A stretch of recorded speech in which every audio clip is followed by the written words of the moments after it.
챕터 12 Unsupervised Learning 시작하겠습니다. 먼저 목차를 보시죠. 12.1에서는 이런 비지도 학습을 시도함에 있어서 여러 가지 어려운 점들 이런 얘기를 하고 있고요. 본론은 12.2부터 시작이 됩니다. 12.2에서 PCA, 12.3에서 Missing Value 즉 결측치와 Matrix Completion, 12.4에서 클러스터링 관련된 것들, 이 세 가지가 이번 챕터의 주요 주제입니다. 그러고 나서 12.5에서 랩 실습을 들어가는 그런 진행을 합니다. 자, 먼저 12.1을 보시죠.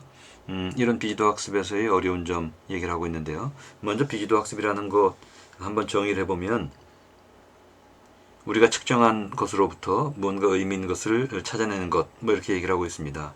한마디로 얘기하면 데이터 속에 내재되어 있는 히든 패턴 내지는 히든 인사이트를 찾겠다, 이런 것이죠. 자, 그런데 챌린지를 보면 이 지도학습에 비해서 비지도학습이 갖고 있는 어려운 점들이 있습니다. 항상 비지도학습을 생각하면 지도학습과 함께 따져볼 필요가 있는데요. 지도학습이 데이터에 있는 여러 가지 피처 내지는 컬럼들, 이 컬럼들 간의 관계성을 가지고 그것들에 의해서 유도되는 방식을 취한다면, Unsupervised Learning은 이런 피처를 이용하지 않거나 아니면 피처가 의미 있는 값을 가지지 않을 때, 그럴 때이죠. 뒤에서 나옵니다만, 예컨대 염기서열 데이터를 가지고 그리고 그 안에 내재되어 있는 어떤 패턴을 찾겠다 하면, 이때 염기서열의 배열 순서요, 각각의 컬럼들은 아무런 의미를 갖지 않습니다. 자, 이런 속에서 의미를 찾으려다 보니까 이런 지도학습에 비해서는 상당히 좀 막연하기도 하고 좀 자유분방한 이런 성격이 있습니다. 그래서 지도학습 경우는 기본적인 패턴들이 명확하죠. 예컨대 클래시파이라든지 리그레션이라든지 그와 관련되어 있는 여러 가지 선형 모델들이 있습니다. 근데 비지도 학습은 그렇게 정형화시킬 수가 없다는 특징이 있죠.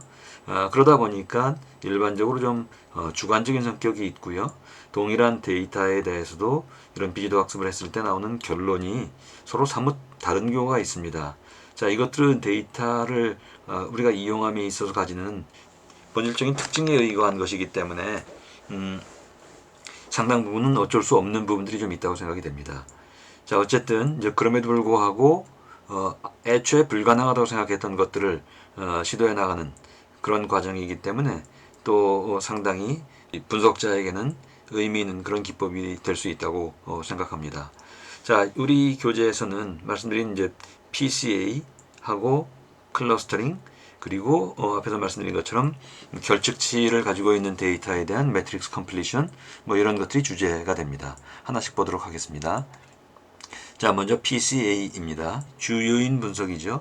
에 대해서는 Introduction to Machine Learning에서도 다룬 바가 있습니다.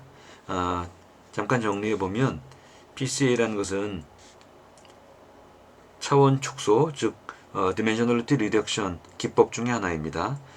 즉 복잡해 보이는, 여기서 복잡하다고 하는 것은 데이터의 샘플 개수가 많다기보다는 피처, 즉 컬럼의 개수가 굉장히 많다거나 이런 경우를 얘기하겠죠. 자, 이렇게 복잡한 데이터에 대해서 그것들을 좀 간략화시켜서 보겠다는 그런 것이 이제 차원 축소 기법의 목적이 되겠는데요. 예컨대 이때 그러면 이 PC에서는 이렇게 간략화시키는 방법으로서 프린시펄 컴포넌트, 즉 주 요소를 끄집어내겠다는 겁니다. 주 요소라는 게 무엇이냐? 일종의 new variable입니다. 그런데 어떤 variable이냐? 예컨대 우리가 가지고 있는 데이터요, 10,000개의 컬럼이 있는데 이런 것들을 2개의 컬럼 또는 5개의 컬럼으로 끄집어낸다고 하면 방법이 두 가지가 있습니다. 하나는 10,000개 중에 예컨대 5개의 변수를 그냥 선택해내는 것이죠. 나머지를 포기하는 방법이요. 자, 이런 경우는 우리가 선택한 5개의 변수가 의미 있게 이 데이터 전체를 표현한다고 보장할 수가 없죠.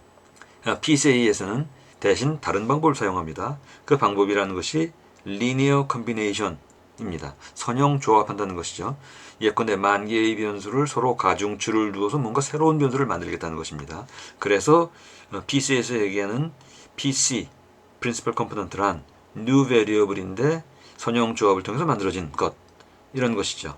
그런데 그러면 어떤 방식으로 선택해냈느냐 라고 하면, 여기 그림에 보시면 제일 왼쪽에 있는 그림이요, 무언가 데이터가 있습니다. 지금 이것은 물론 2차원 데이터이고요. 그 상태에서 지금 여기 움직이는 빨간 선을 보시면 이게 이제 1차원 데이터로 변환시키는 것이죠. 어떻게 추출을 하면 그 중에 가장 의미 있는 것이냐, 데이터가 갖고 있는 가장 큰 특성 중에 하나는 이들 데이터의 샘플들이 갖고 있는 어떤 변화의 정도, 베리언스라고 보는 겁니다. 그 베리언스를 가장 잘 표현하는 것이 무엇이겠는가 이고, 그걸 찾아내는 방법이 예컨대 이 데이터에서는 여러 가지 시도를 지금 하고 있습니다만, 지금 이런 방식일 때요, 지금 같은 경우요, 자, 그런 경우가 제일 잘 표현한다는 것이죠. 지금 2차원에서 1차원으로 변환시키는 것이지만 예컨대 만 차원에서 5차원으로 바뀐다 라고 할 때도 그 가장 잘 표현하는 것을 프린시플 컴포넌트로 놓고, 그리고 이제 추출하겠다는 것이죠. 베리빌리티를 가장 잘 표현하는 것들을 PC로 만들겠다는 것입니다. 자, 그런데 5개의 변수라고 제가 말씀을 드렸는데, 물론 이제 예를 들어서 말씀드린 것이지만, 자, 그러면 이때 PC1부터 PC2, PC3, PC4, PC5까지 5개의 변수가 됩니다. 근데 이렇게 선형 조합으로 베리빌리티가 제일 크게 나타나는 것을 PC1으로 한다고 하면, 그 다음에 PC2는 그 PC1의 직각이 되는 방식이 됩니다. 그래서 이제 그 그림이 오른쪽에 나와 있죠. 예컨대 PC1을 잡았다면 PC2는 거기에 직교, 퍼펜디큘러 내지는 오소고널 한 것이 되고요. 그다음에 PC3가 되면 다시 또 PC2의 직교가 됩니다.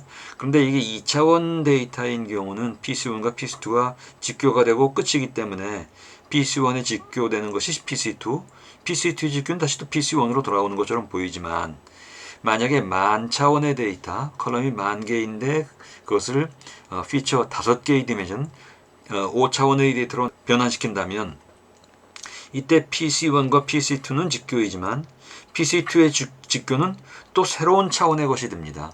그래서 PC 5개를 뽑아낸다고 하면 1, 2, 3, 4, 5는 차례차례 직교 관계가 되고요. 5차원에서요.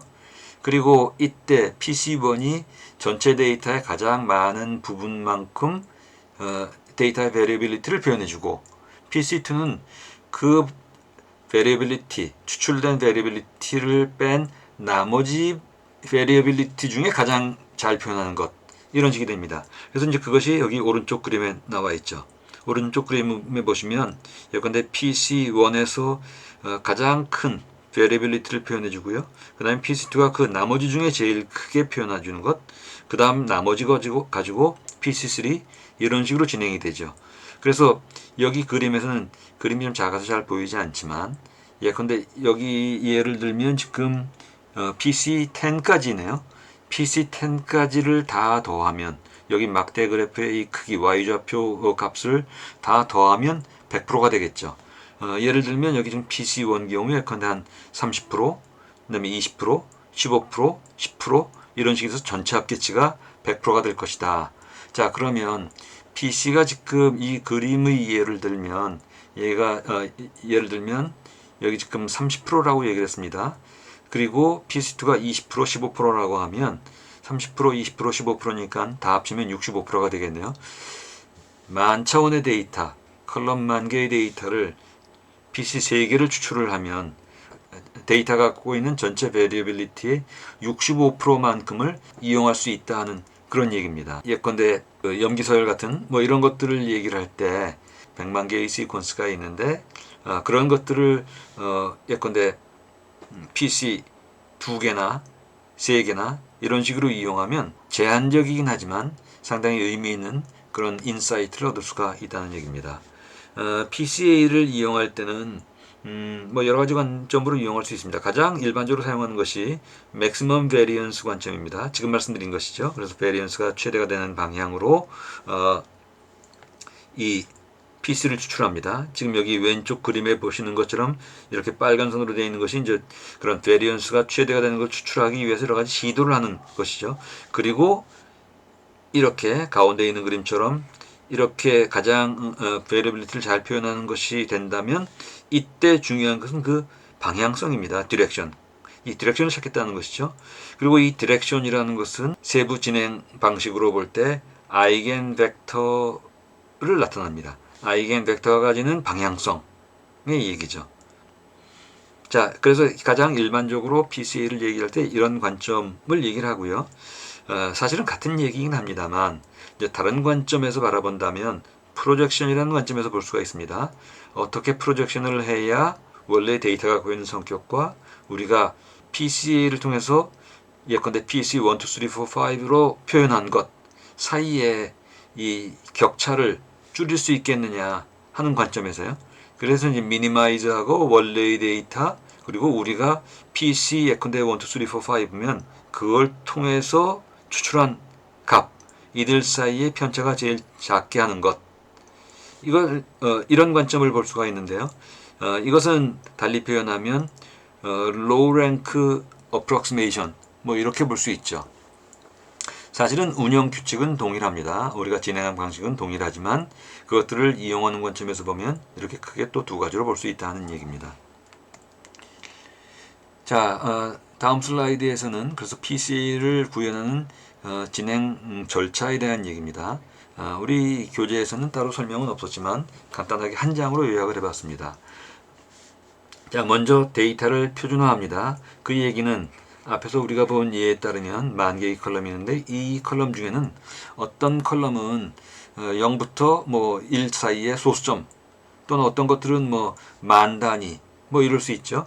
그런데 순전히 숫자를 가지고 우리가 계산을 해서 움직이기 때문에 한쪽에 치우칠 수가 있습니다. 이 단위가 큰 쪽으로 치우칠 수가 있죠. 그래서 PCA를 할 때는 일단 데이터를 표준화합니다.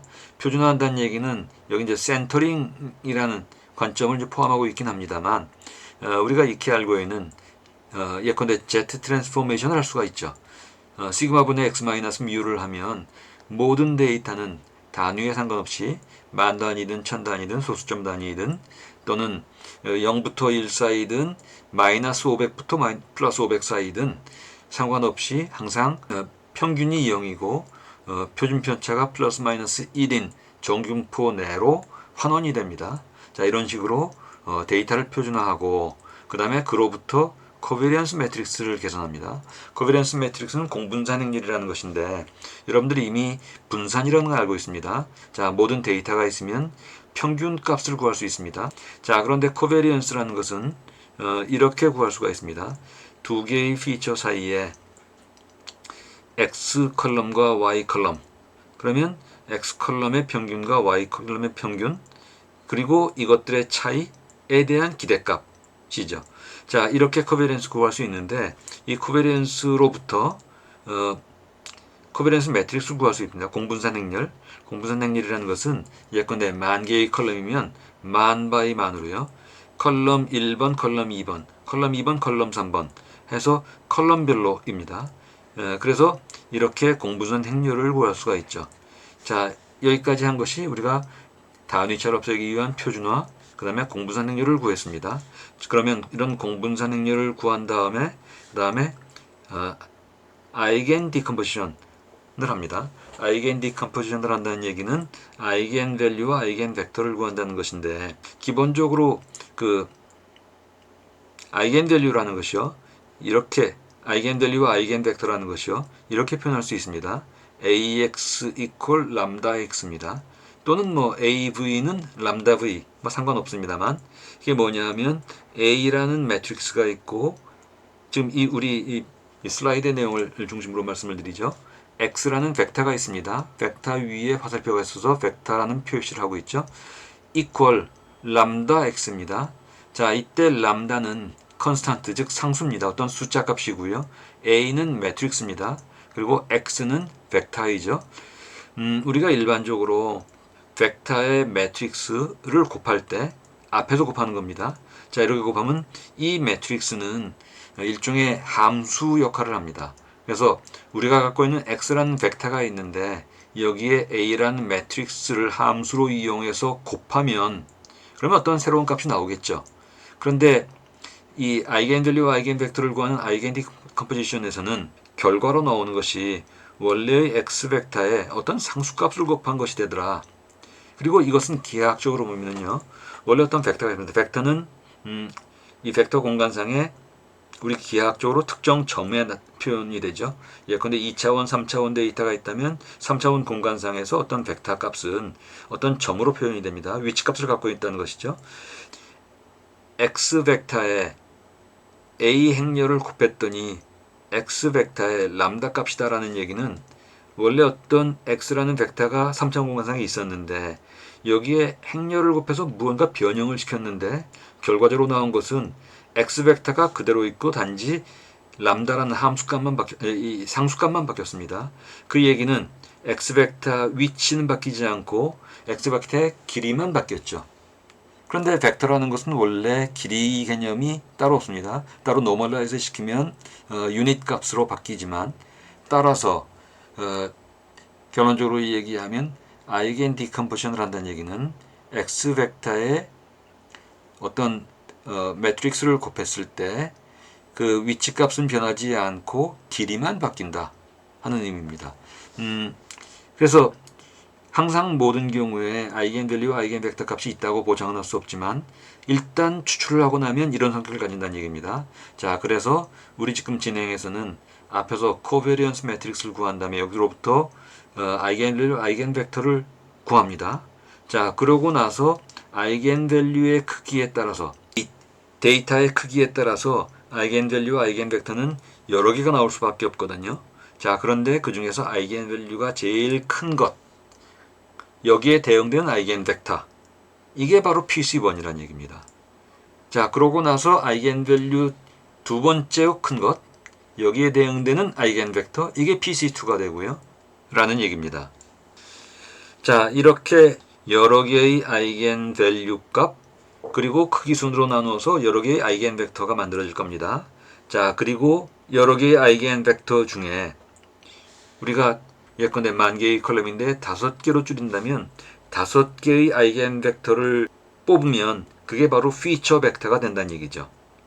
자, 그러고 나서 그러면 피처 벡터가 되면, 그러면 피처 벡터, 즉 5개를 추출하면 5차원 공간상에 놓이게 됩니다. 자, 그러면 앞에서 10,000개의 컬럼인데 50,000개의 데이터면 50,000개의 데이터를 각각 그 5차원 공간상으로 다시 매핑을 시키게 됩니다. 그 얘기는 원래 데이터를 10,000개의 컬럼에 있는 것을 5개의 컬럼으로 줄여서 표현하는데, 이 5개의 아이겐벡터는 말하자면 공간상의 어떤 축이 되죠. x, y, z 축처럼 축이 되고요. 그러면 원래 데이터를 새로운 축으로 리매핑을 시키게 됩니다. 자, 그러면 우리가 10,000개의 컬럼을 5개의 컬럼으로 바꾸어서 5차원 데이터로 매핑을 시켰을 때 그걸 표현하는 방법은 여러 가지가 있을 겁니다. 수치상으로는 5개의 PC 1, 2, 3, 4, 5를 추출을 합니다. 그리고 그것들을 가지고 이용을 해요. 그것들 가지고 이용한다는 얘기는 예컨대 PC들, 추출된 PC들만 가지고 리그레션을 할 수도 있고요. 그게 PCR입니다. Principal Component Regression. 또는 그것들을 가지고 여러 가지 클래시파이를 한다든지 다른 방법으로 진행을 하기도 하죠. 그런데 시각적으로는 우리가 많은 손실을 감수하고라도 두 개의 차원, PC1과 PC2만 놓고 보면은요, 화면이나 지면상으로 그림을 그릴 수가 있죠. X축과 Y축처럼요. 그러면 예컨대 앞에 예를 보면 30%, 20%였습니다.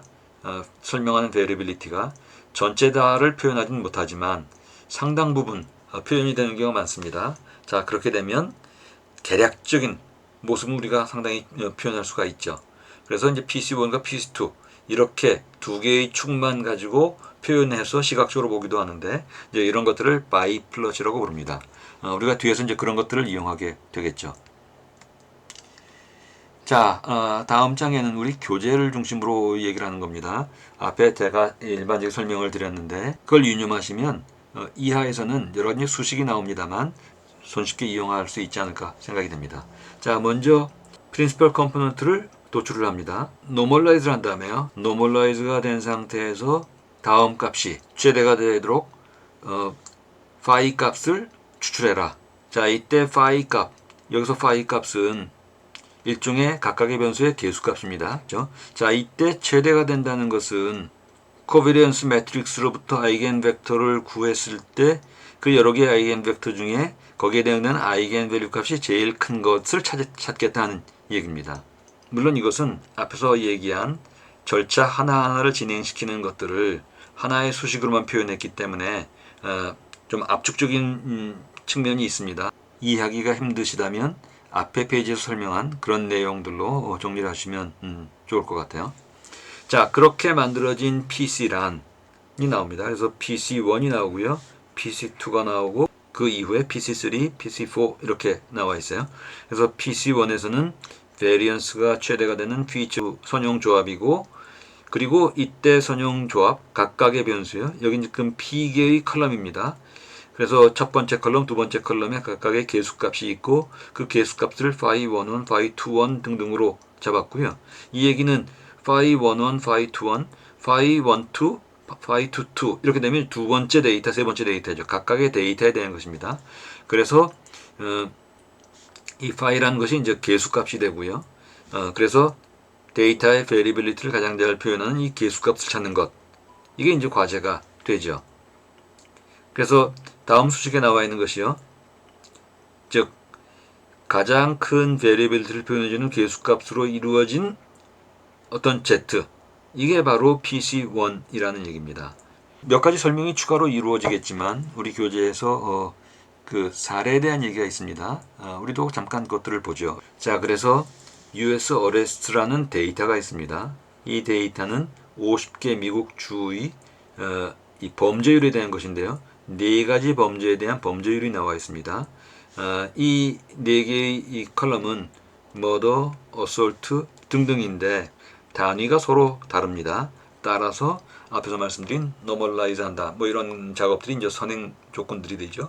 그러고 나서 PC를 구했습니다. PC가 여러 개가 나왔겠죠. 4개까지는 우리가 PC를 뽑을 수가 있습니다. 자, 그런데 그것들을 가지고 PC1과 PC2요. First PC와 Second PC입니다. 두 개의 PC만을 이용했어요. 물론 PC3, PC4도 생성이 되었을 겁니다만 PC1과 PC2만 가지고 우리가 시각적으로 이용하겠다는 겁니다. 그리고 원래의 데이터를 그런 개수값에 의해서 환원을 시켰어요. 그래서 이 PC1과 PC2만 가지는 이 좌표상으로 플러팅을 했습니다. 자, 그러고 나서 원점을 기준으로요. 여러 가지 방향성을 볼 수 있다는 얘기입니다. 자, 우선 PC1과 PC2를 보면은요. PC1이라는 것이 아마도 폭력성에 관련된 것이고요. PC2, Y축이요. 이것이 어버니제이션, 도시화 지수, 뭐 이렇게 볼 수 있습니다. 이 얘기는 어떻게 추출되냐면 PC1과 PC2를 생성을 했을 때 가지는 앞에 우리 수식에서 얘기하는 phi 값이 있죠. 각각의 개수값이 있습니다. 그 개수값을 보면 어떤 것들이 강조가 되었구나라는 것들을 알 수가 있고 그걸 가지고 우리가 해석을 할 수가 있죠. 뭐 이 세부적인 내용도 아마 실습에 나오겠습니다만, 그래서 PC1과 PC2 모든 앞에 US 어레스트 데이터는 범죄에 관련된 것과 도시성, 도시화율에 관련된 것, 이렇게 두 개만으로 볼 수는 없죠. 하지만 이론적으로 보면 적어도 한 5, 60%는 이 두 개의 성격으로 대별될 수 있다는 얘기입니다. 자, 이 그림에 보시면 그래서 이 원점을 기준으로 할 때 각각의 이 주가 갖고 있는 방향성을 가지고 두 개의 축 사이에 어떤 성격을 가지는지, 그리고 이들 사이에 어떤 주들이 공통점을 가지는지 이런 것들을 알 수가 있습니다. 여기 지금 보시면 뭐 레이비라든지 또는 어솔트라든지 머더라든지 이런 것들이 나와 있죠. 자, 앞에 phi 말씀을 드릴 때 그게 개수값이고 그걸 PC 로딩이라고 얘기하는데 그 표시를 여기 했습니다. 그래서 선형조합 시의 개수값이고요. 그리고 이와 함께 우리가 이용하는 것이 PC 스코어입니다. PC 스코어는 이렇게 바이 플러스로 나타냈을 때 각각의 데이터가 가지는 XY 좌표 값이죠. 자, 그래서 PC 로딩 같은 경우는 PC1에서의 각각의 피처들이 갖고 있는 개수값, PC2에 대한 개수값, 시고요. 자, 이런 것들을 가지고 우리가 이 PC 로딩으로 할 수 있는 것들은 원점으로부터의 방향성입니다. 그래서 어떤 성격을 갖고 있는지, 자, 이런 것들을 가지고도 우리가 여러 가지로 활용할 수가 있어요. 근데 클러스터링 할 수도 있습니다. 이렇게 하면 굉장히 복잡해 보이는 것이지만, 물론 뒤에 클러스터링 기법은 여러 가지가 나옵니다만, 그것 말고도 PCA만 가지고도 우리가 어떤 군집을 볼 수가 있고요. 각각의 가지는 데이터들이 가지는 어떤 방향성, 이런 것들을 볼 수가 있죠. 자, 다음 슬라이드에서는 PC에 대한 또 다른 해석, 이런 제목이 나와 있습니다. 앞에서도 우리가 잠깐 봤었습니다. PCA를 시작할 때 맥시멈 베리언스도 있지만 또 다른 측면에서는 프로젝션이라는 방식으로 해석할 수도 있다라는 얘기를 했는데 바로 이제 그 얘기입니다. 앞에서 우리가 얘기한 것은 주로 PC 로딩 벡터를 방향성으로 이해를 하고 이것들을 가지고 각각의 데이터들이 갖고 있는 것들을 좀 압축 표현한다, 이런 얘기를 했었죠. 뿐만 아니라 여기 이 프로젝션 기반은 어떤 식으로 우리가 표현할 수 있냐면 low rank approximation입니다. 원래 갖고 있는 데이터를 압축해 보겠다 하는 것이죠. 말씀드린 것처럼 이 두 가지가 서로 상반된 게 아니고요. 같은 작업을 하는데 해석을 할 때 우리한테 두 가지 측면에서 힌트를 준다 하는 얘기입니다. 자, 그래서 여기서 low rank approximation이라는 것은 각각의 데이터, 우리가 추출된 어떤 계수값이 있을 겁니다. 이 계수값을 가지고 새로운 데이터를, 원래의 데이터를 새로운 데이터로 변환시켰죠. 앞에서 그림에 따르자면 예컨대 PC1과 2를 놓고 리매핑을 시켰습니다. 자, 그런데 이것을 우리가 그림으로 볼 때는 그렇게 볼 수 있고요. PC1, PC2. 그렇지 않은 경우는 숫자로만 하면, 예컨대 앞에서 우리가 PC1부터 PC5까지를 이용을 하면 훨씬 더 자세한 데이터가 갖고 있는 원본 데이터가 갖고 있는 베리어빌리티를 단지 5, 60%가 아니라 8, 90%까지 설명해주는 그런 내용으로 변환시킬 수 있을 겁니다. 자, 이런 식으로 변환해서 그 데이터를 이용하면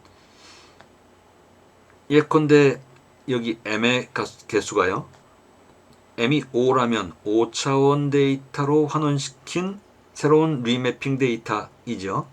만차원의 데이터를 5차원으로 축소시켰으면서도, 그렇으면서도 데이터가 갖고 있는 variability는 앞에 시각적인 측면을 강조한 바이플롯과는 달리 원래의 데이터를 80%, 90% 이상 우리가 흡수해서 설명할 수가 있습니다. 이것을 바로 low rank approximation이라고 얘기를 했죠.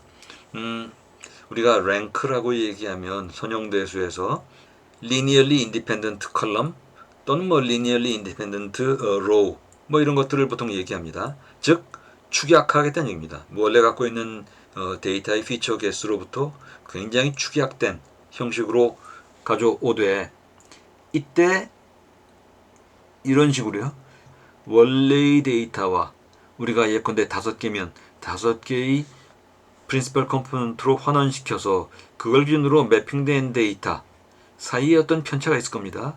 이 편차가 우리가 분석의 기준으로 삼는 어떤 특정 값 이하가 되도록만 한다면 충분히 우리가 활용할 수 있는 그런 밸류를 가지는 데이터일 것이다 라는 얘기입니다.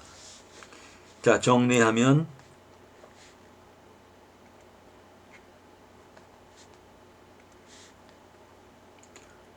베리언스를 최대화하면 물론이거니와 여기에 리컨스트럭션 에러를 최소화함으로써 데이터를 압축 표현할 수 있다는 얘기입니다.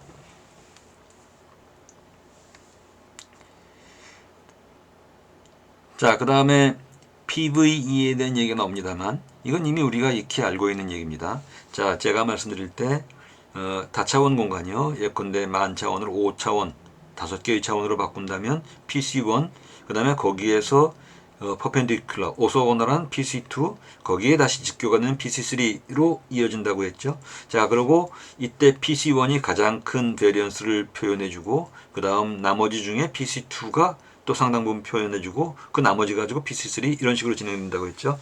자, 그걸 표현한 겁니다. 원래의 데이터가 갖고 있는 전체 베리언스가 있습니다. 만약에 우리가 5개의 PC를 이용한다면 그때까지 각각의 PC들이 표현해주는 베리언스를 누적을 시키면 5개의 PC를 이용해서 어느 정도까지 우리가 설명해 줄 수 있다는 것을 볼 수가 있을 겁니다.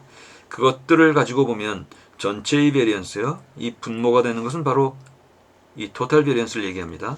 그 다음에 분자가 얘기하는 것은 바로 베리언스 익스플레인드를 얘기하죠. 그래서 이것들을 가지고 전체 베리언스 중에 얼마를 표현할 수 있다는 얘기고요. 이걸 다시 또 뭐 소식을 바꿔본다면 1 마이너스 토탈 썸 오브 스퀘어분의 리지듀얼 썸 오브 스퀘어. 예컨대 5개의 PC를 가지고 합을 해보니까 86%까지 설명을 하더라 라고 하면 14%가 리지듀얼 썸 오브 스퀘어가 되죠. 14%가 TSS분의 RSS가 될 겁니다. 자, 그 이외에 몇 가지 당부사항 뭐 이런 것들이 나오는데요. 단위차를 극복하기 위해서 스케일링을 할 필요가 있다라는 얘기고요. 자, 그 다음에 계산 순서에 따라서 부호가 플러스 마이너스가 나올 수는 있습니다. 하지만 어떤 경우에도 각각이 가지는 그 데이터의 로딩 벡터는 유니크하다는 얘기입니다. 그래서 어떻게 숫자 값이 나오든 우리가 앞에서 제시한 그런 절차에 따르기만 하면 각각 고유한 값들로 우리가 이용할 수가 있다는 얘기입니다. 자, 그 다음에 앞에서 첫 번째 PC, 두 번째 PC의 그 explained ratio 있죠. 자, 이것들을 이렇게 표현을 할 수가 있고요. 이걸 이제 스크리플러치라고 얘기를 합니다. 그 다음에 이걸 누적으로 하면요. 첫 번째, 그 다음에 두 번째까지 했을 때, 세 번째까지 했을 때, 이런 식으로 하고, 자, 그러면 우리가 PC를 몇 개까지 이용할 것인가 하는 것에도 상당한 지표가 될 수가 있습니다. 왜냐하면 PC 1, 2, 3 이후에는 추가적으로 나타내주는 베리빌리티의 정도가 상당히 약화되는 걸 볼 수가 있습니다. 자, 이런 것들을 엘보 포인트라고 얘기를 하고요. 그러면 여기서 멈추면 뭐 계산의 그 부담을 줄이는 건 물론이거니와 우리가 차원수를 굳이 늘리지 않고 가급적 줄여나갈수록 우리가 이해하기가 쉬우니까요. 그래서 그런 결정을 하는 데 도움을 주는 것이 이런 스크리플럿이라는 게 있습니다. 자, 앞에 잠깐 언급을 했습니다만 뭐 이제 그런 것이요. 예컨대 variance maximization, 그 다음에 프로젝션에 기반한 low rank representation, 이 두 가지를 얘기했죠. 그 이외에도 데이터 그 자체를 컴프레스 시키거나 또는 시각화하거나 전처리하거나 노이즈 필터링 하거나 또는 결측치에 대한 임퓨테이션. 자, 이 부분은 이제 우리 뒤에 12.3에서 아마 별도로 나오게 될 겁니다만, 자, 이런 식으로 여러 가지로 이용할 수가 있다는 얘기입니다. 밑에 그림에서는 PC의 전반적인 얘기인데요. 이런 맥시멈 베리언스와 프로젝션 미니마이제이션은 이 중심에는 이 SVD, Singular Value Decomposition이라는 이런 개념이 있습니다. 사실은 이 SVD하고 PCA는 거의 흡사합니다. 데이터를 정규화시킨 다음에 그 다음에 SVD를 적용하면 그게 바로 PCA라고 할 수도 있죠. 엄밀하게 보면 이런 PCA는 SVD와 함께 대표적인 디멘셔널리티 리덕션 알고리즘이라고 얘기할 수 있습니다.